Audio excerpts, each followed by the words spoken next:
Yes, folks, welcome back to On Texas Football, where we actually have football to discuss. I'm Lifetime Longhorn Rod Babies. Pleased to be joined by another Lifetime Longhorn, the young prodigy CJ Vogel. Coach Shipley will be joining us momentarily.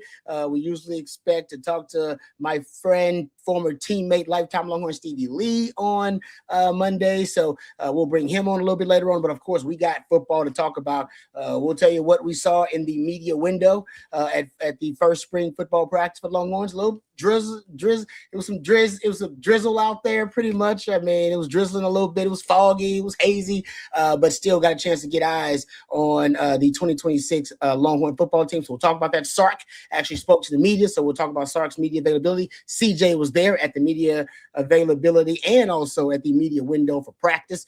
So we're lucky to have him here. But of course, the show belongs to you. Whatever you guys want to talk about, questions, comments, throw them out there. We'll try to address as many of them as we can. Super chats always jump to the front of the line, and you can interrupt the show at any time.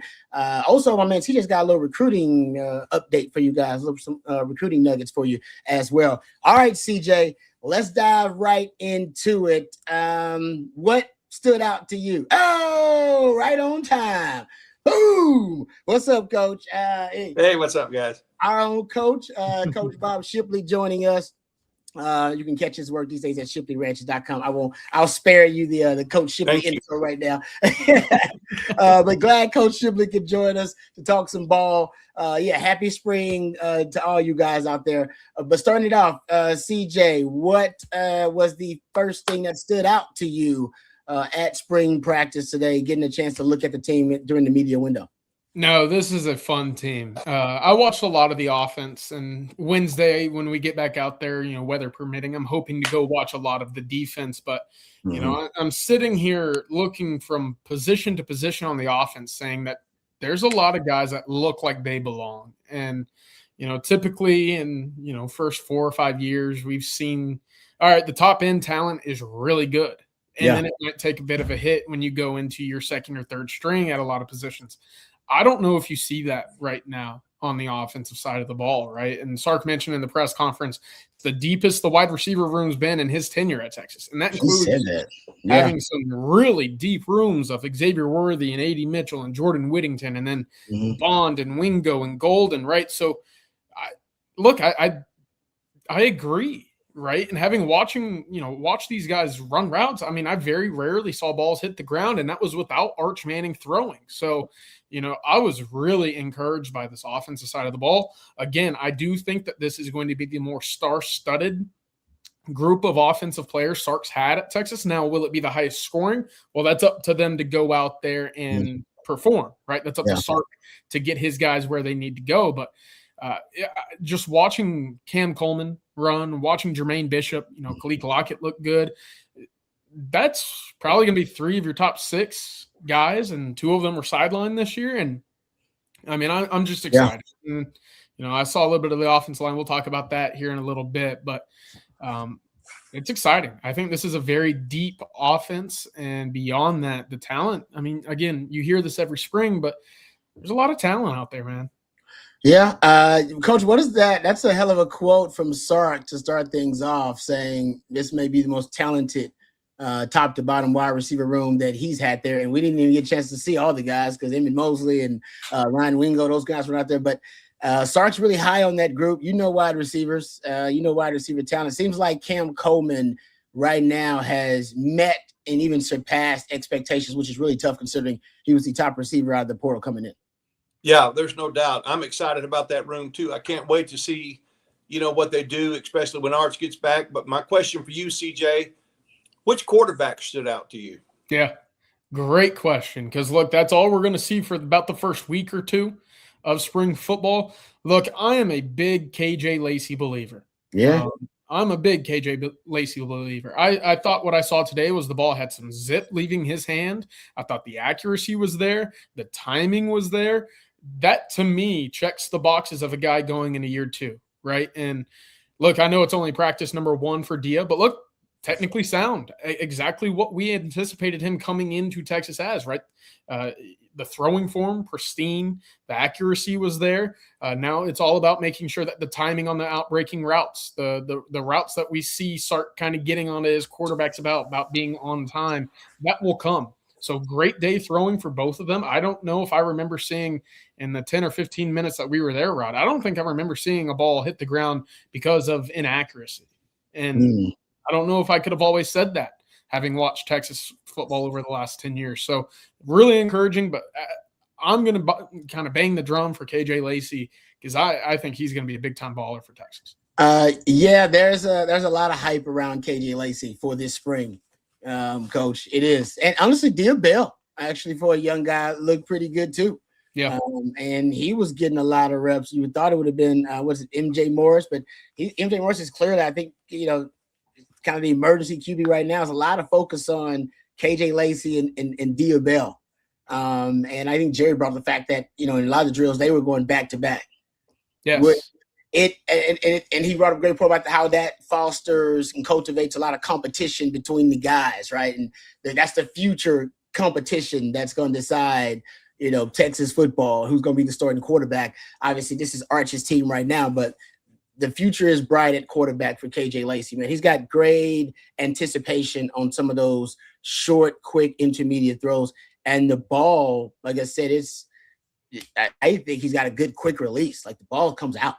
Like it's out of his hands quick. So, and Sark even talked about, I heard him talk about the scramble drill and stuff like that. I think he's starting to incorporate now. Now he knows that's going to be good with Arch, and I've talked about it ad nauseum, but he knows those other two quarterbacks coming up, they're going to be good with all that kind of stuff because they have great kind of off-schedule second reaction ability. We didn't see that, but I'm just telling you from just watching film about those guys.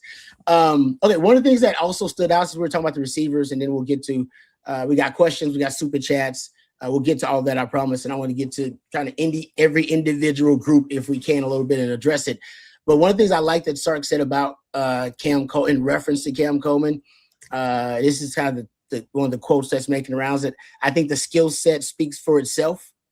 But he said, I think it's the work ethic, the demeanor, and his willingness to be coachable, the effort he exudes. When your best players are your best practice players, they send a great message to the rest of the team. And Cam has done that. He talked about how the practices, even though this was the first one, he liked the competitive spirit of the practice, the competitive level. And they don't even have all the guys. Right. All the leaders, and CJ, they're not even available. And yet he likes the competitive level. I think that's just because they got a lot of dogs on the team. They got some dogs and GoDaddies. And my favorite descriptions, by the way. Yeah, I got the GoDaddy thing as you, Cole. You dropped that, and not everybody running it. That's deep in my pocket now. Yeah, I've been saying it too. I've been saying it ever since Coach dropped it. Now I think the whole OTF team uses the GoDaddy term, and it fit. Everybody knows what you're talking about. It fits the visual. But I think because they have GoDaddies and dogs on the team, everybody's trying to outdo one another. That's really good. I remember when I was on a really talented team, like the 01 team, once Mac Brown had stacked them rosters, at that point, we just trying to outdo one another. I'm in the same room with a young Huff Dad and a Nathan Vasher and a Quentin Jammer. I'm going up against a Roy Williams and a BJ Johnson and a Sloan Thomas. At that point, we just trying to outshine each other in every drill. And if you do that, you probably trying to be the guy that's going to be an early round draft pick. Or one of those freaky superhuman athletes.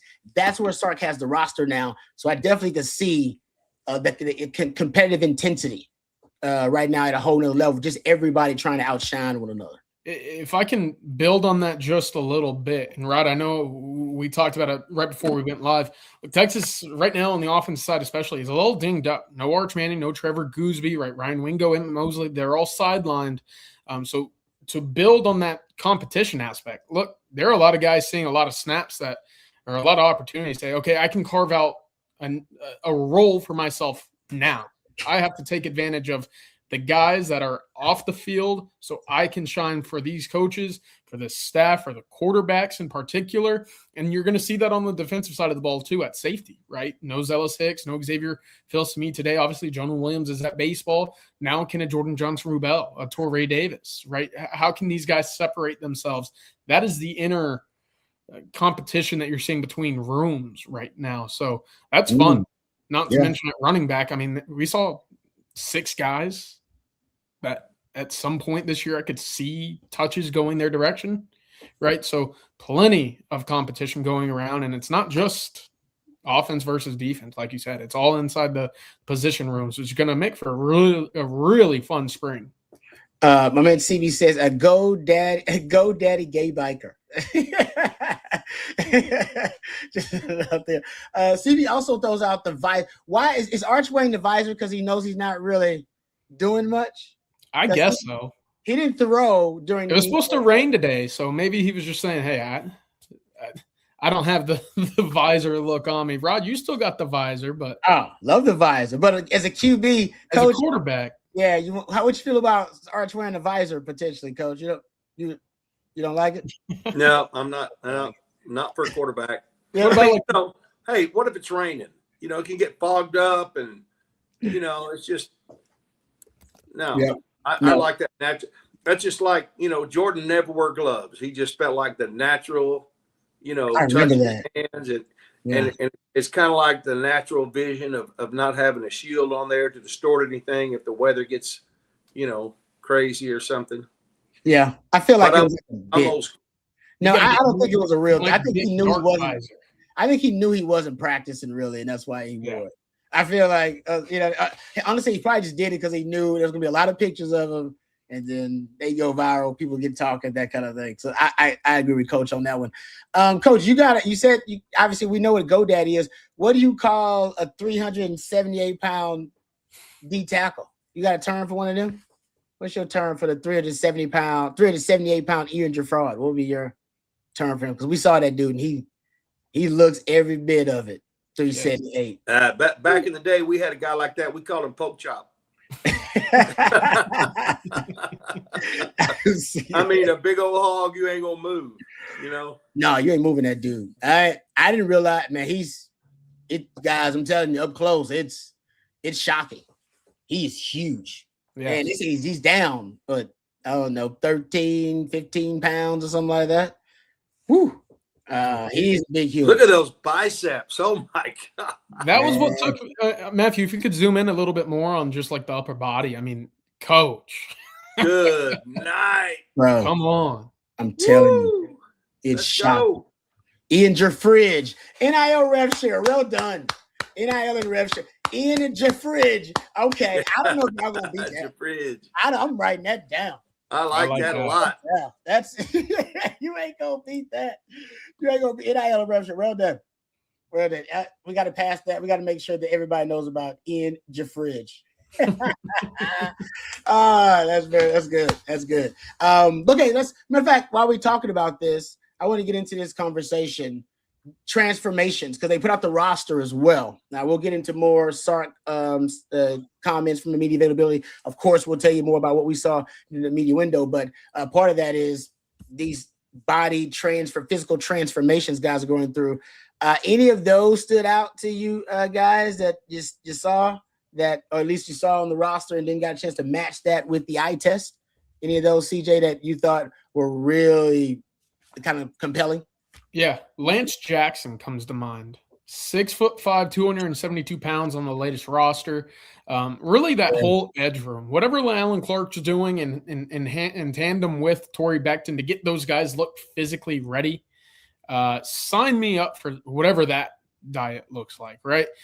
Smith and Rogbo, Zeno Mozolo, I mean, Lance Jackson, all of these guys look physically very impressive. Yeah. And of course, Colin Simmons, I don't even need to talk to. I didn't even look for Colin Simmons today. And that is a great sign because I know exactly what Texas has with Simmons. But no, the three of those guys I thought for sure were like, okay, they checked the spring football first practice box of did they take winter conditioning seriously. The other one I wanted to mention, Justice Terry, who we did not see today. 287 pounds. John Turntine, I know we're going to get some questions on him, up to 285 pounds. The one question mark, Ty Anthony Smith was listed at 205, and I don't believe that. I don't believe that number is accurate. We watched him leave the facility following the Sark presser today. Yeah. He's wearing a hoodie and some sweat, so it was obviously baggy, but I don't think 205 is an accurate number for him. That would have been down 12 pounds from his playing weight a year ago. So that's something we'll check back in on. I agree with you on that. I actually did like how the linebackers looked, though. Tyler Atkinson. Honestly, if we're talking about a group that, based on just the straight up eye test out there, you're like, this group may surprise some folks. It might be the linebackers, because we're not even talking about Ty Anthony Smith. That's a whole other mystery. But Rasheem Biles, I thought he looked really good. He's thicker than I thought. Looks every bit. I think they got him at 220, somewhere around there. But Tyler Atkinson he looks like a grown man out there, Coach. He looks like a grown man. It does remind me when DJ came in. DJ physically, I don't know if he looked like Tyler Atkinson did. He played like a grown man, but I don't think he looked like that until like his sophomore, maybe junior year. This young man may look like a grown man and play like one. And in addition to, I actually thought Brad Spence looked really good. I thought his body has changed a lot. I think he has put on a lot of armor. That linebacker room may be a little underrated when it's all said and done, that group, because I said Ty Anthony Spence, once you add him, but Coach, that's a good looking group physically. Yeah. How did Hollywood look? Hollywood Brown? Yeah. No, he moved well. I know he kind of rolled an ankle at some point after, whenever the media was there. So he was limited throughout the rest of the practice, but he and Raleek Brown, I thought, Coach, when we were there, at least the first initial burst, I mean, it's noticeable. And the two of them together, I think, is maybe a little bit of a quicker tandem than what Texas has had in recent years. Yeah. Also, Raleek Brown, I don't know. I think he's listed at 5'9", 191 is what it is. If Ian Jaffard is Jaffridge, Raleek Brown, I mean, he's built like a mini fridge. He's very stocky. He's got a very thick, like, middle torso. Yeah. I was watching him return punts today, and I was like, it looks like he's got I don't even know how to describe it. It's just a very broad, like, thick body. I mean, those are hard to bring down. Yeah. That's why he breaks a lot of tackles, man. He bounces off guys. Yeah, those guys, when they built like that, they're stocky, low to the ground, and compact. They got low pad level too when they run like that. Those guys are hard to bring down, man. They're hell. So and Derek Cooper, for a youngster, I thought looked really good. I mean, I just think he's like I said, he's got for a young man, he's really developed. His hands look good today. His hands are underrated. I've said that before. Just watching film, he's a better receiver out of the backfield than people think. And Michael Terry, give him props. I know he was down in the order of running backs, which is a conversation we can get into. But ultimately, I thought he took advantage of the offseason program. There's no doubt about that. He looks the part right now. He does, and I'm hopeful. Coach, maybe speak to how difficult it is to get young guys reps in a very deep room like this. But, for Michael Terry, look, a talented kid coming out of Alamo Heights. He's listed 6'3", 227, was running sixth on the running backs today in terms of when they were going through handoff drills, getting some work with the quarterback. So, look, I'm hopeful that as the spring goes on, he's able to kind of showcase more. But, it's a crowded room right now with the running back. So hopefully there's a bit of a role for him that he can carve out. Well, the good thing about having a running back room that deep is that you don't have to run those ones quite so much. You can let them kind of keep their legs fresh under them and give those other guys some reps. Of course, our new running back's certainly going to need a lot of reps, but in terms of, live action, I'm excited about seeing the possibility of 6 different guys out there and getting them all some reps and, see what they can do. He's going to have to wait his turn, though. He's going to have to wait his turn. Yeah, they had is Niblett working with the running backs now? Yes. Yeah. Solely as a running back now. Yeah. So even that's another body in there that, at least competition wise, that Michael Terry would have to, beat out to get snaps at running back. It's going to be tough for him right now because I do think most of that backfield is going to be built around Raleek Brown, Hollywood, Smothers. But if he can work out one of them niche roles, speaking of a Ryan Niblett, niche role, Keelan Robinson, niche role, Savion Red, niche role, we've definitely seen him use boutique packages for players he really, really likes. Michael Terry could easily be one of them guys. I seen him wish Sark a happy birthday on social media yesterday. I was like, smart young man. Because you don't see a lot of players like wish the head coach happy birthday on social media. I'm sure maybe they text him and say happy birthday when they see him. But he did it on social media. I was like, playing the game. Good for you. I like it. Play the game, young man. Play the game. Walking in with a shiny apple for your professors too. He knows the game. That's what I was like. You don't see players do it. All of a sudden, good for you. Good for you. All right. Before we continue, let's thank our lead sponsor, our friends over at Von Lane, and then we'll answer some of the super chats as well. Continue to talk about practice and Sark's media availability. But we're really grateful for our relationship and our partnership with our friends over at Von Lane. They do a great job, folks. If you're traveling for business or you're traveling for personal reasons to go visit family, I have taken the Von Lane several times to Houston. I've taken it to Dallas. I've taken it to Fort Worth.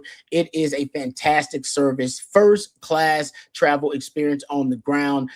You board in minutes at a private hotel terminal. You sell into one of just 22 oversized leather seats. You feel like you just sink into those things. You enjoy complimentary Wi-Fi, snacks, beverages, and hot towel service on every trip. On select departures, they even have complimentary meals. They've upgraded their internet with the Starlink, so they have it across the entire fleet. They have Starlink internet, so it's faster and even more reliable. So I love doing work on the Von Lane. I can do a lot of research and rabbit holing on the Von Lane, or I can just take a nap and pass out. It's great for either. They have stops in Austin, Dallas, Houston, San Antonio, Fort Worth, Plano, the Woodlands, Nashville, Memphis, Atlanta, Knoxville. If you're traveling with a team, you can charter your own Von Lane coach, design the trip from pickup to drop off. You can visit vonlane.com to find out more, VONLANE.com. And if it's your first time riding, enter the code OTF26 at checkout to receive $20 off your first ride with Von Lane. That's Von Lane, your private jet on wheels. All right. Thank you very much to Von Lane. Let's dive right into some of the super chats here, gentlemen. How about this one from Cisco? Thank you, Cisco. We appreciate the super chat. It says, Rod, which DB stood out to you? Yes. Man, Cade Phillips he's as good as advertised, man. He looks good. Like he's just, for a guy that size, he's twitchy and with loose hips for a guy that size. So he stood out to me. I like the young buck. I'm telling you, man, Smoke. He was working out. I think we just the fourth group or something like that. But it ain't gonna take him long. Like it ain't gonna take him long. He also kind of looks the part to me. Remember, I told you guys last year, I was like, man, I really like Cade Phillips. I think he might end up surprising folks and getting some starts early. He looks the part. I actually like Jelani McDonald. It's crazy that you would see him and think, man, I don't know if his body can change and be that much more impressive and more. I thought he actually took advantage of the offseason program. I agree. All right, Jelani McDonald looks good, and he still is really, his hips are loose. I think he's moving really well. I'm glad Derek Williams finally now doesn't have that kind of hitch in his giddy up. So he's moving better. But the guys that just stood out to you, it's your usual suspects. I like Bo Masco too. He's a little more compact. And that's why I figured he would be one of the guys working with the nickels, which is what Muschamp did. He took Bo Masco, we haven't talked about this. Bo Masco, Wardell Mack, and Grayson Wilson, of course, were the guys he took. And Coach, how about this? I want to get your thoughts about this, Coach, because Muschamp essentially, I mean, we haven't confirmed. I don't know if we've gotten Sark to confirm it, but we got our eyes. And I think he's the nickels coach. Pretty sure he hired his damn self. He looked at all the qualified candidates and decided, I am the most qualified candidate to coach the nickels. Well, he's probably right. I was wondering about the intensity today at practice. Oh, yeah. He got on with the guys. Same old guy. Yeah. Oh, early on, Coach, I went over there working with just watching the DBs. Like I said, I ain't gonna say who and I ain't gonna say what he said, but it was just like I said, and it was just a drill where he was trying to pin the receiver to the sideline. So kind of the look and lean drill. You look back and then you play the ball as a DB. And one of the guys, I guess Coach didn't like the way that he went up to play the football and attacked it. And he told him something. And I was like, oh man, was pretty harsh, just considering it was a simple drill, but it set the tone, the intensity. And he didn't even deliver it in a very intense, angry way. He just threw it out there like, hey man, if you ain't gonna be able to play. If you can't make that play, and if you can't judge the ball correctly, then it's gonna be tough for you to play. He said it in a way that probably hits a little hard. I mean, it's one thing if he gets in your face and starts screaming at you. Okay, he's mad, but he says it in kind of a cool, calm demeanor. You're sitting there like, damn, he believes that.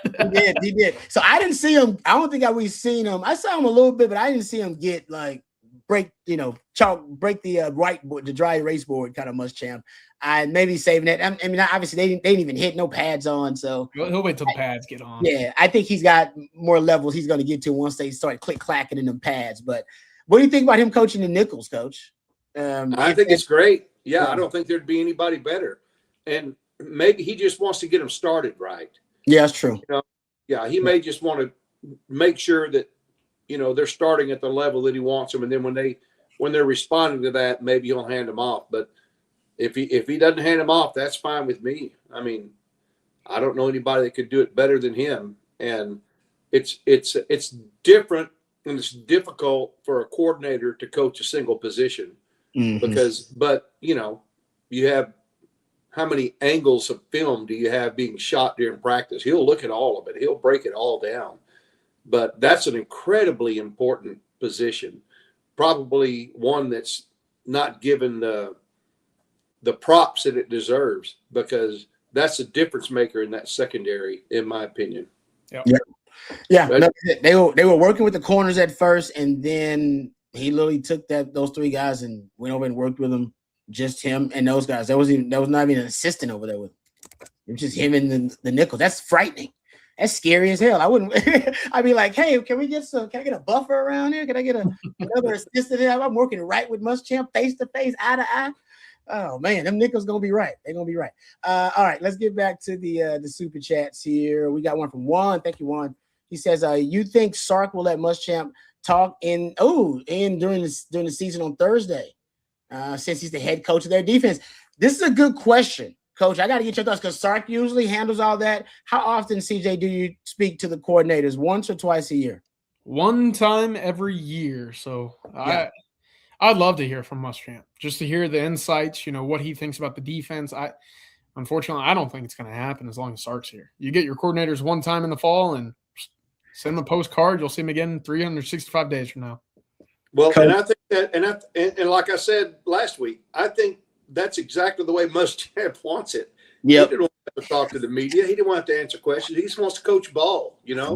He's been the head coach. He's been in front of that camera every day. Damn it, Coach is right. From what I know about Muschamp, he loves that. He loves that situation. Only once a year, he's definitely not going to insist that I get out there more than that. So I'm with CJ. I want to hear from Muschamp, but it's still going to be a once a year thing. But I would say Muschamp is changing Sark's mind about certain things. Remember, we talked about the transfer portal, how Sark has stated once guys are in, hey, that's their decision. He wishes them well, and he didn't like guys going into the portal and coming back. And we've noticed now Muschamp out. Maybe it just wasn't official at the time, or maybe the reporting was late. They still got the 48-hour period before they can announce it, as opposed to guys going into the portal. So maybe he just wanted to reevaluate things as the new defensive coordinator, and maybe some of the guys didn't have a chance really to speak to Muschamp before he was hired as that guy. But we did hear about guys reportedly hitting the portal or interested in the portal, and guys came back. So there's some things that changed with Muschamp as the head coach of the defense. Yep. So, and I think Sark trusts him enough to let him run every aspect of it, even personnel stuff too, all that. I think Sark's going. That's why Sark hired him. He wanted to put full trust in someone with the defense. Yep. Rod, real quick before we get to our good friend Stevie Lee, CB asked what's going on with Mark Stoops. That was asked today in the Sark presser. He said, look, he hasn't been added to the staff, so we can't comment. Still waiting, I guess, on some paperwork or some finalization of his addition. But right now, still pending is kind of the update there. All right. Thank you for that, CJ. All right. Let's get to my man Stevie Lee. Let's not keep him waiting. Apologize about the wait. Thanks for the patience. Lifetime Longhorn Stevie Lee, my former teammate, joining us. Courtesy of our good friends at Hardgrove Roofing. Check out hardgroveroofing.com. We'll tell you more about them coming up later on. Stevie, how are you and how was your weekend? Weekend was good, man. Spent a bunch of time in Houston, this volleyball tournament. Bro, I wish I would have got in on the ground level as club volleyball because they're making too much money. It ain't too late. They're making too much money off of me. That's what the problem is. Yeah. What's up? Well, how did she do? How did she do in H-Town? Was it a? The team did good. My daughter did very well. I'm just gonna brag on her a little bit. She did very well, and so she's actually. And then so this is how much money they're making off us, guys. I have to travel to Houston this weekend, and on Thursday I got to get on a plane to go to St. Louis for another volleyball tournament. For a 3-day volleyball tournament in St. Louis, man. Come on, what are we doing? She's a sophomore in high school. Who in St. Louis needs to see my daughter play volleyball? No, that's why I'm with you. I don't know. The traveling is wild these days with the sports, man. Because back in my day, I was just like, you just play. Boy, you're going to play where you play. Yeah. And then if play where you play. And then Rod, you know my wife. She didn't do anything economy. So, that's even more. You know what I mean? So, y'all got to stay at them classy joints when you go out of town. You ain't trying to stay. And that's okay because I'm a hotel snob too. But when it comes to flights, I can sit in the economy. My big fail can get in the economy, but now she's like, "Nah, no, you're not. No, you're not." Oh man, that's good. I love it. Well. Let me ask you, man, because obviously you've been doing a lot, and you've been, traveling and stuff like that. Texas did start spring football practice. So I won't ask you about it. I just want to ask you, what did you most want to hear? Because I know there's a lot of reports coming out now about it. I'm sure you're going to catch up with what the latest is with Texas and their first day of spring ball. But what do you want to hear? I had to catch up on work because I was out of town, so I wasn't able to go today. But I'm really enjoying y'all's conversation. And when I get off, I'm gonna continue to listen to you guys. I'm happy that you went out there, and I want to hear more of your thoughts, really, of how defensive coordinator, Muschamp is doing, and then Stoops. That's surprising to me that he wasn't out there yet. I mean. Somebody needs to get on this contract stuff, man. This is it. We're pushing all the chips in the middle of the table, man. Let's just get this man out here and let's do what we're paying him to do. That's interesting. Yeah, I wonder if because Kent and Stoops now in this role, special assistant, can't they do on-field coaching now, CJ? What do you mean? Can they get on the field and do coaching, the special assistant guys? Right? Yes. I believe so, right? They're not like limits, my point, right? Correct. I wonder if you'll get we saw Muschamp working with the nickels. I wonder if you get Stoops in there, working with them nickels. It was always interesting whenever Gary Patterson was on staff because you just kind of see him walking around. He'd always have not a clipboard, but basically like a roster. And he'd just take his own little notes. And he'd be 40 yards away from any type of action. And he was basically just a ghost out there on the field that you knew was going to have pretty significant input, you would think, right? So, for these newer guys with the rule changes, I wonder how hands-on they can get. Yeah, that's kind of what I'm thinking. That's a great – I don't know. That's a far cry from how it used to be because when I was there, they made coaching – the only people that could coach were the 10 assistants and the head coach. Yeah, they made the rest of us wear a different colored cap. Oh, wow. Oh, wow. Yeah. Huh. Yeah. I didn't know that. It was crazy. I mean, Arthur Johnson ain't kidding around. He's talking about compliance. Wow. Would there be compliance, NCAA compliance, like officers often at practice too, Coach? Oh, yeah. Yeah, lots of times. Well, that was back when the NCAA had rules. Yeah. And had something else we won't name. Yeah, exactly. They still got rules. Nobody cares about the rules. They still got some rules out there. What are your thoughts about? And Sark actually mentioned a lot of D tackles today and how well they were doing. CJ, he brought up Alex January. He brought up Murad Watson. Like, these are guys specifically that he went out of his way to name. Murad Watson, Alex January. Did he bring up Sharma as well? He did. He said Sharma looks like a brand new player. Sign me up. Yo, I will say the first person that brought up the Texas interior D line and was critical of them was my man Stevie. And that was before the Florida game, everybody. Florida game. He was like, I don't like it. He was complaining about details. Like, you sure, Steve? He's like, I'm telling you, go watch him. All right. And Stevie was right. And I texted you after. I was like, man, Stevie, you was right about these. So this group is supposed to take a leap this year. We also talked about Ian Gerfraud, and that is a massive human being. I mean, he is, like I said, I went to school with Big Sean, the D tackle, and he bigger than Big Sean.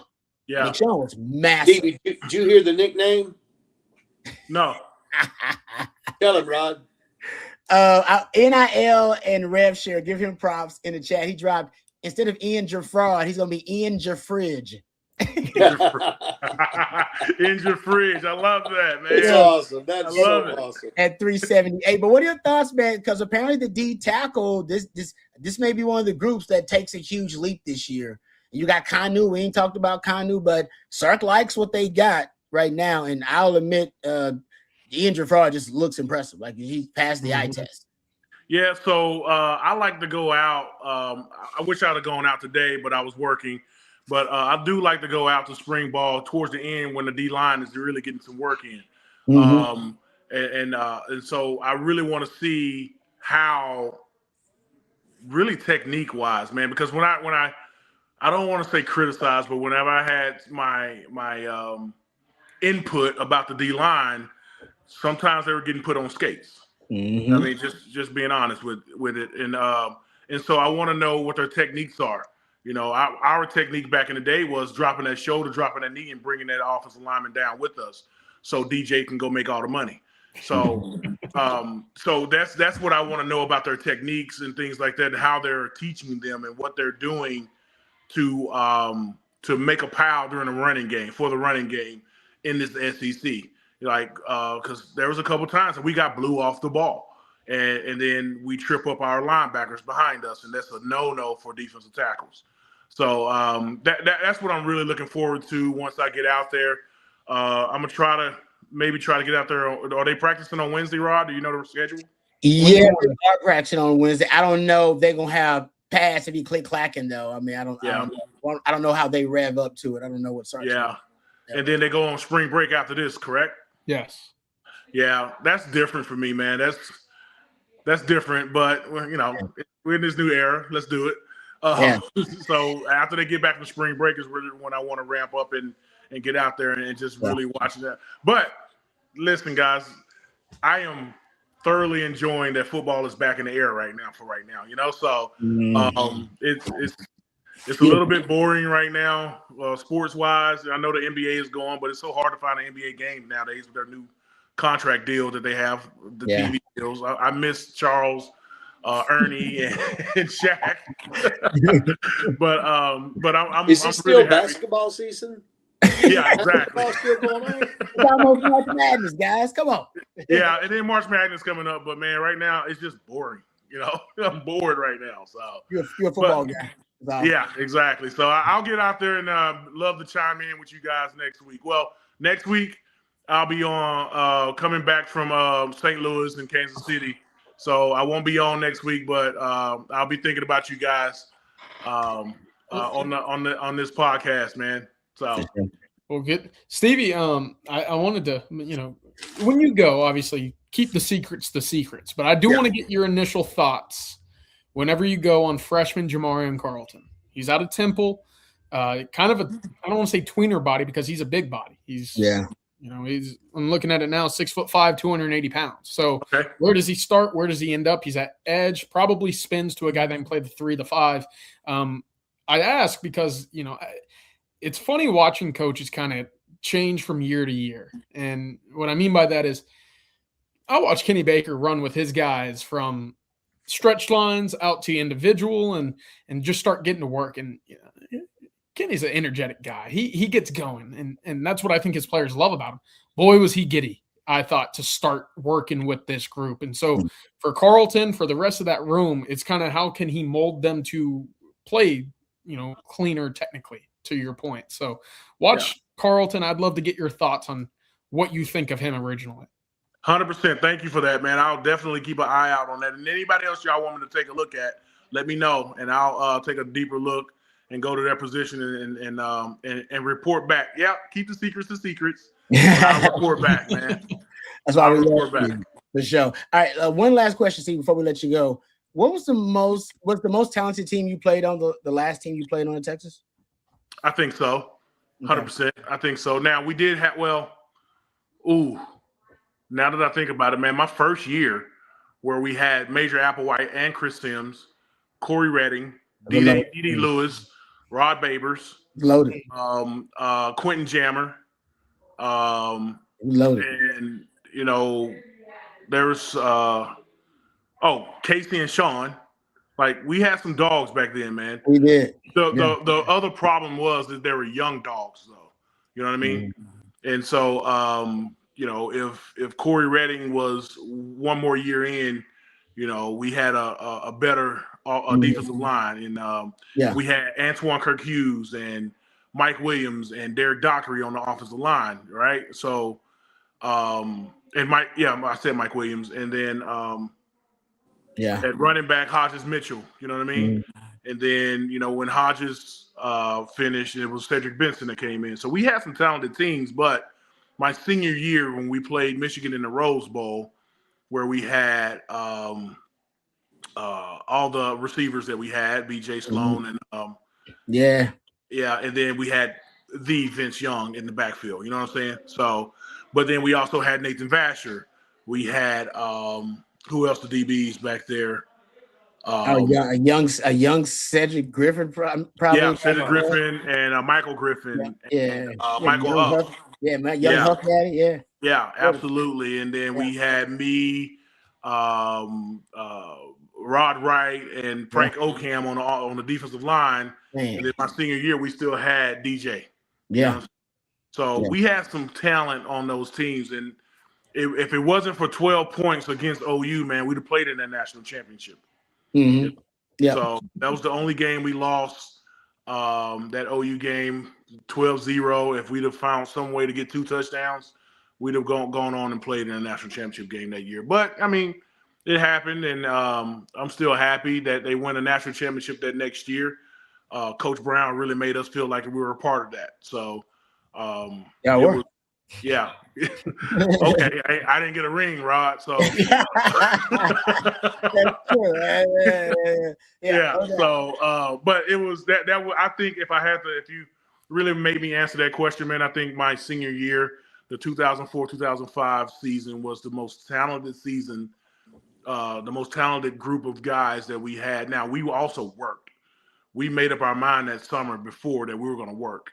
And we got in with Dog and Shep and all those guys and actually worked that summer, and everybody was bought into the system then.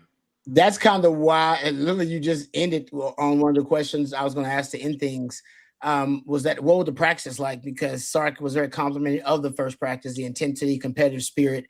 When you load up a roster that, like the one you played on, the last one, the competitive intensity it's high consistently all the time. I want to ask you how your practices were with all those great players. So for me, man, is when you start fighting in practice your own teammates is when things take it to another level, man. I mean, me and Jonathan Scott fought a lot in practice, like the D-line pulling me off and the O-line pulling him off. Like, we were fighting in practice, and that's fine. But that's my brother still. You know what I'm saying? But between the lines, we were competitive, and that made us better. And he went on and made a lot of money in the NFL. So, and you had a young Brian Rackpo. Well, Rackpo, but what's his name? He played Brian Roberson. Who? Roberson, yeah, young Brian Roberson. Yeah. Oh, he's a freak. B-Rob. Yeah, his name's not Brian, Coach. It's B-Rob. B-Rob, yeah. Brian Roberson, yes, we had a young Brian Roberson. at the end, man. So we had a stacked defense with a lot of talent, man. And then a young Justin Blaylock, a young Casey Stutter, Yeah.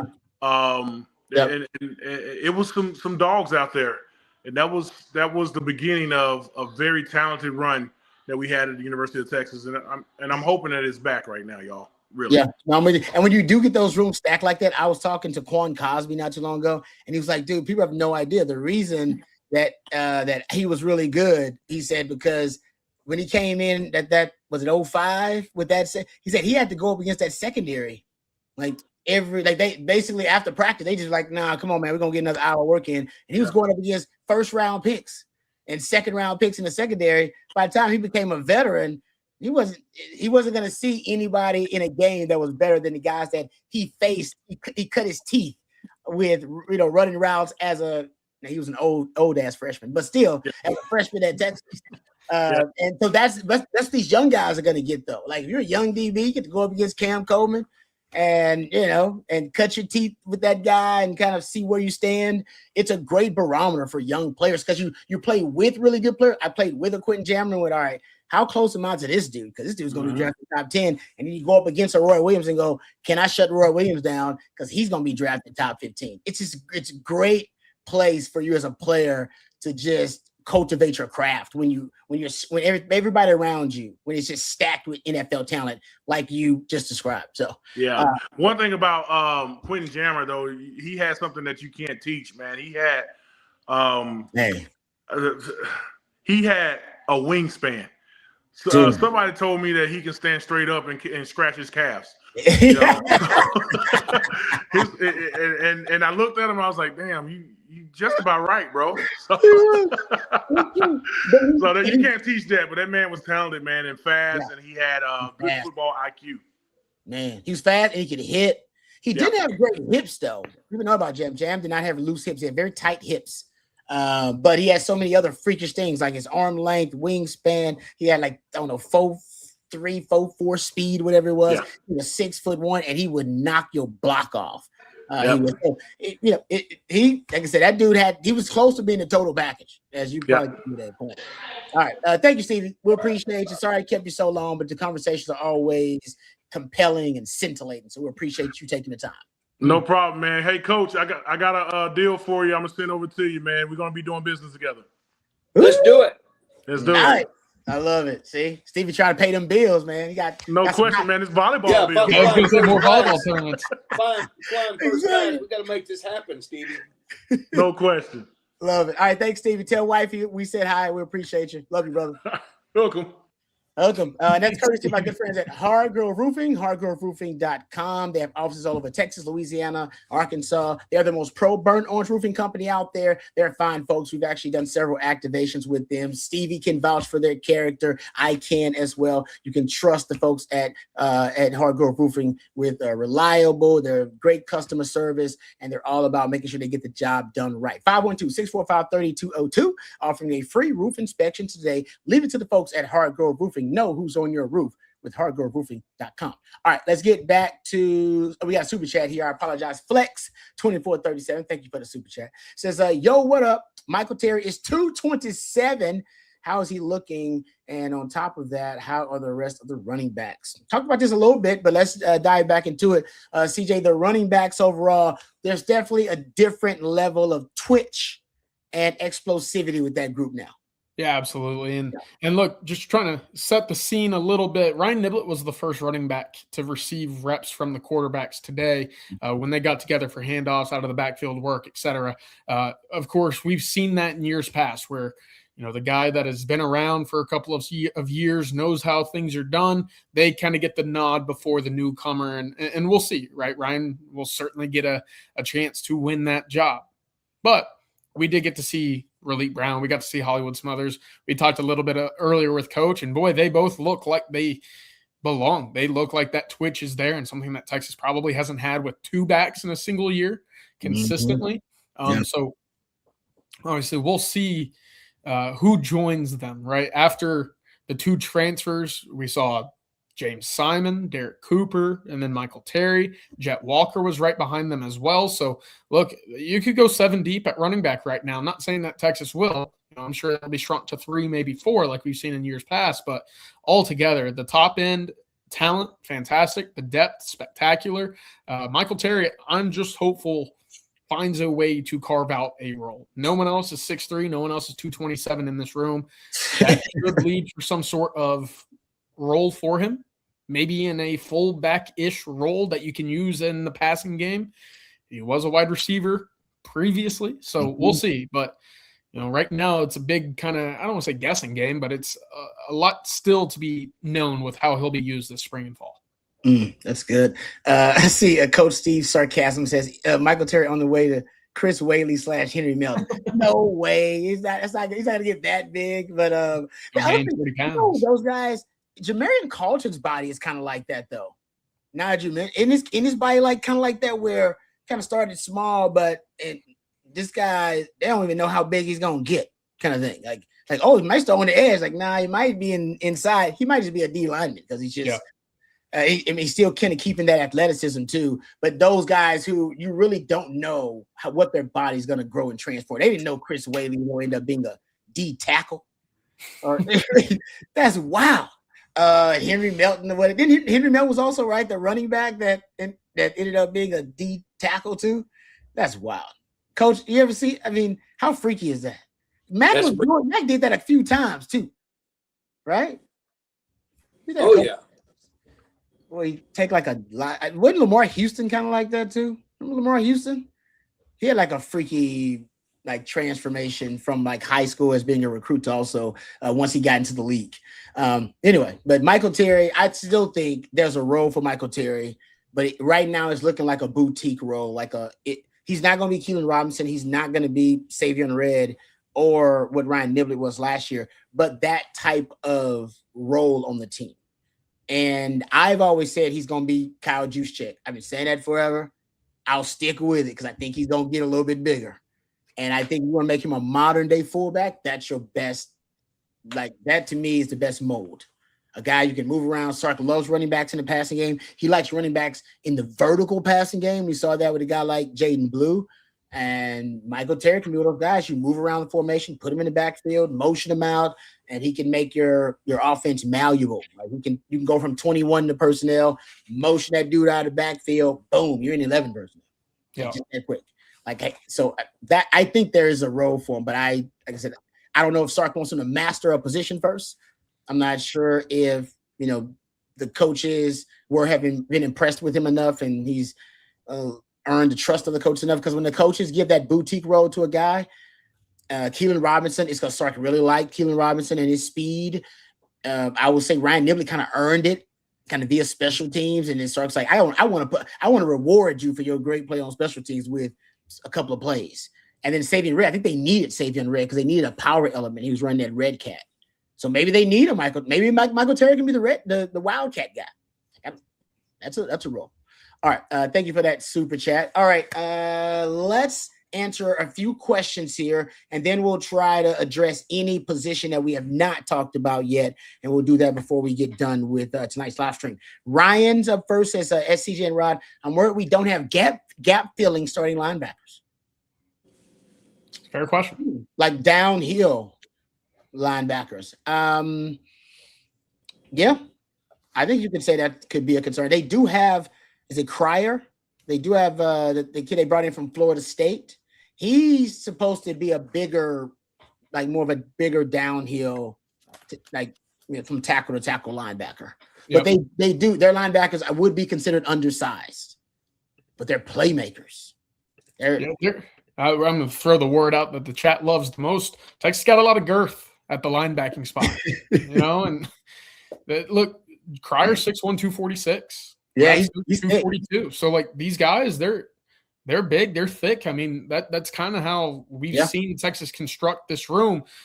Maybe the only outlier of the room. Well, I guess I'll give it a week to see what Ty Anthony Smith's weight is updated to. He's listed at 205. I don't believe that. Tyler Atkinson's listed at 216. So you see him in person, you say, how is that only 216? Is kind of the point I'm making there. Yeah, he's right. But I guess the answer, Ryan, that you're looking for here is how much do you see of Brad Spence playing the middle is going to be kind of what solves this answer or this question, because he's listed as an edge on the roster. And I was a little surprised by that, given what we saw of him a year ago, right? There's a lot of middle of the field, especially late. But if you have two guys like Rasheem Biles, Brad Spence, Cryer, Atkinson, Smith, those are all guys that can run and hit. And I think that kind of overweighs what you need in terms of, checking a box with 225 or 30 pounds. Yeah, no, that's a good point. And like I said, if your two starting linebackers are Rasheem Biles and Tyson Smith, then yes, those are considered undersized linebackers, but they're playmaking linebackers. So guys make a lot of havoc plays, a lot of splash plays. I think Brad Spence might be in the discussion to be your second best pass rusher. I think that's why they got him as an edge, because he really, in terms of just being a natural pass rusher, he really might be in the conversation to be your top three best pass rushers. And I think that's why they may want to put him in a role where they can spin him down to the edge from the linebacker position at times too. But he looks thicker though. Like, he looks bigger, and he's a power rusher as opposed to a speed rusher. Yeah. Which is also works well against the, on the edge for a guy who wants to defend the run as well, because he's more powerful up top than you would think. Yeah, and don't forget, when you got a big nose guard and, a great defensive front, that allows those guys to make some plays. You don't have to necessarily have those gap fillers when you've got guys that are taking two offensive linemen every play, to off the linebackers. That's their job. Yep. Bridge. I mean, that's their job.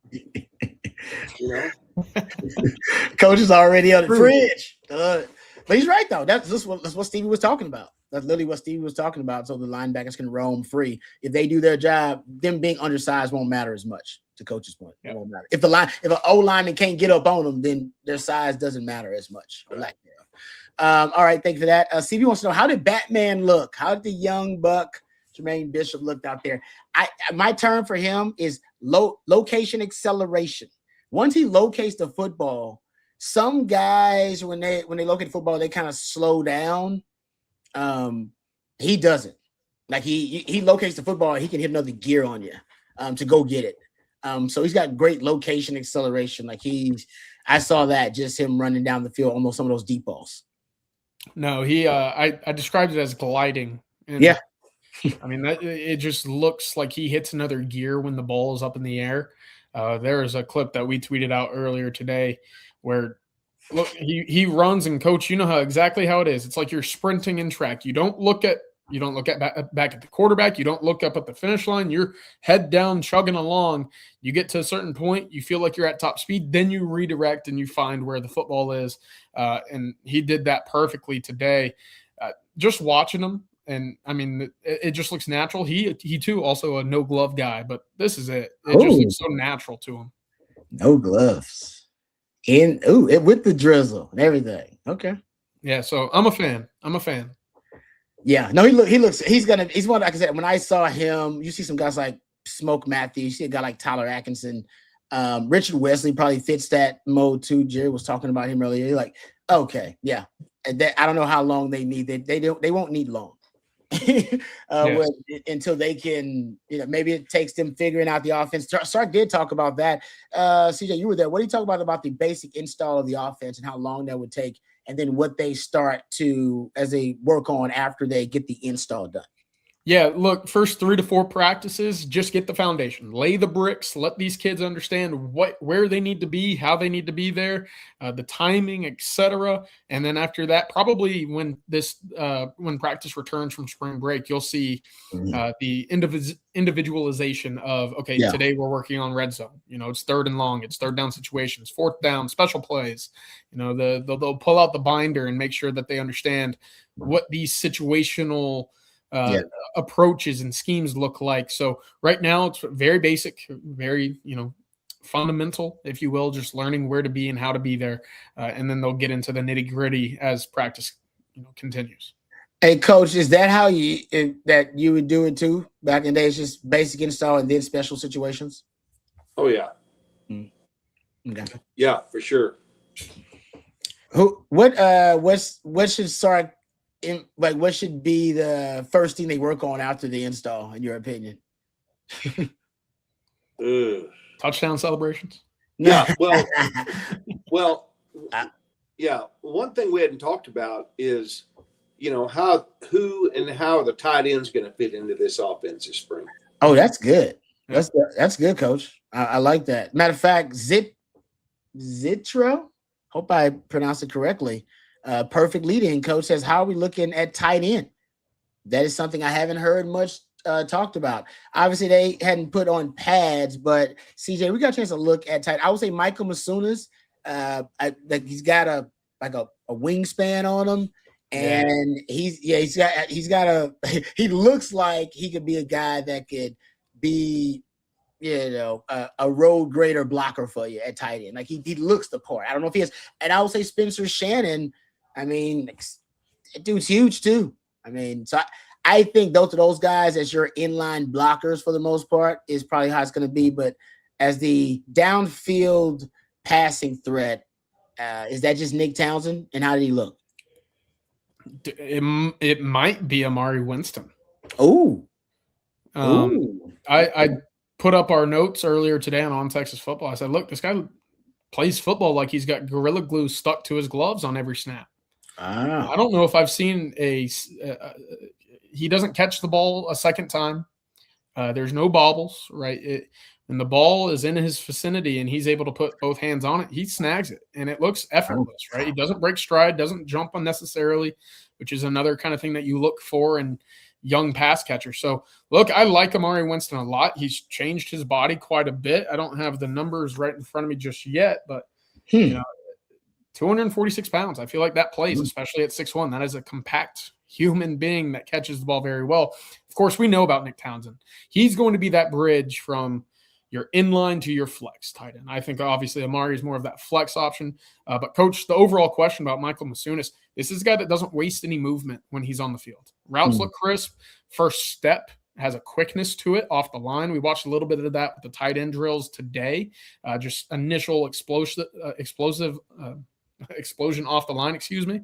I'm really optimistic about Masunas. I think he brings something to that tight end room that no other Texas tight end has had, which is, I'm only here to block. I'm only here to hit the hell out of whoever's ahead of me. And, Helm, Sanders, fantastic. They set records at Texas.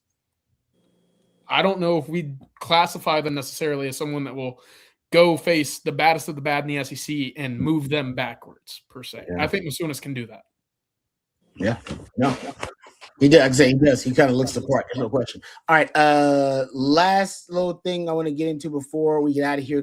We hadn't talked any O-line. I believe the first group was Jordan Coleman working at right tackle? Left tackle. At left tackle, excuse me. And first group, you let me know if I'm off here, CJ. Jaden Chapman was with that group as well. Brandon Baker bumped inside. Melvin Siani and Connor Robertson at center. Was that the first group? Yep. So, and what else about O-line stood out to you? Anything other than that first group that stood out?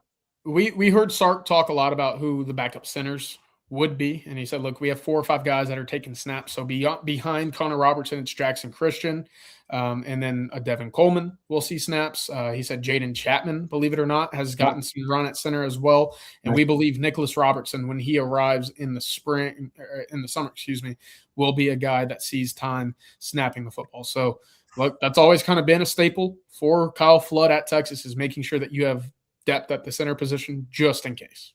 Got to have guys that can get the ball where it needs to go, and that's to the quarterback's hands. Yeah, good stuff there. All right, I believe the last position that we have not said is maybe the edge position. I think we've gotten to everything.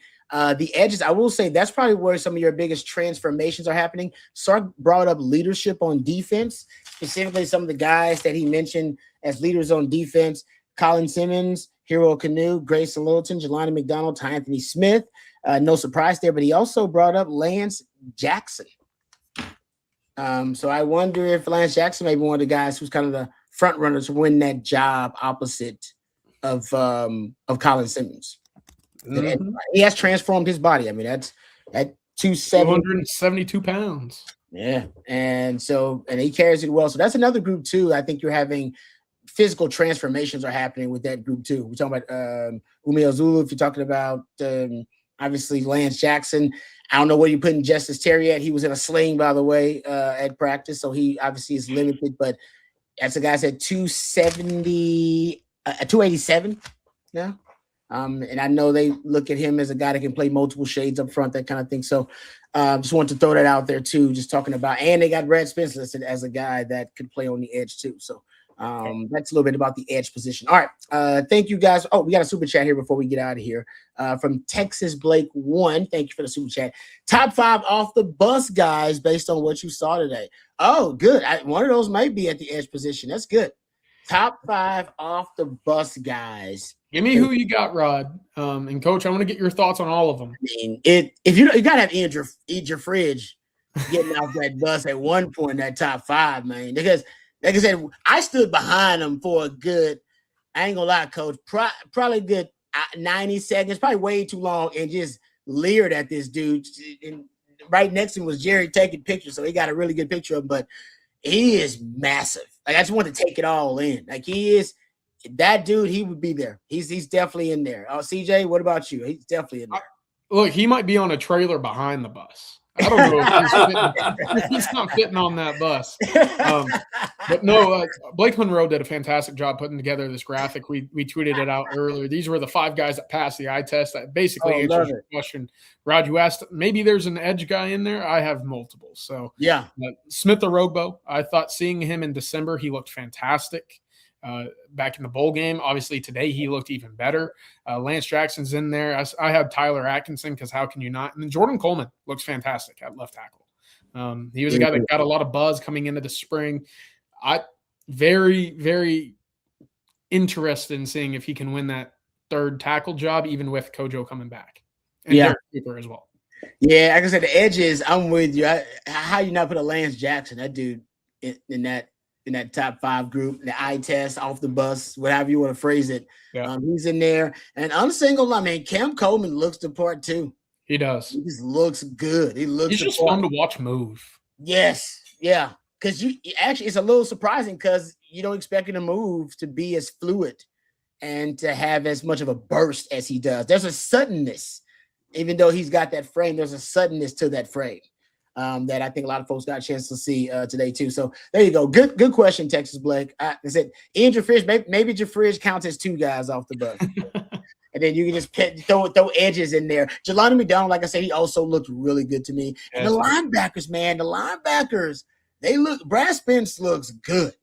And Rasheem Miles actually looked really good to me. Looked every bit of that 220. I was covering and hoping – I was – hoping that he was going to look thick, and he did. Like, I didn't want him to look undersized. He does not. Looks every bit of that 220.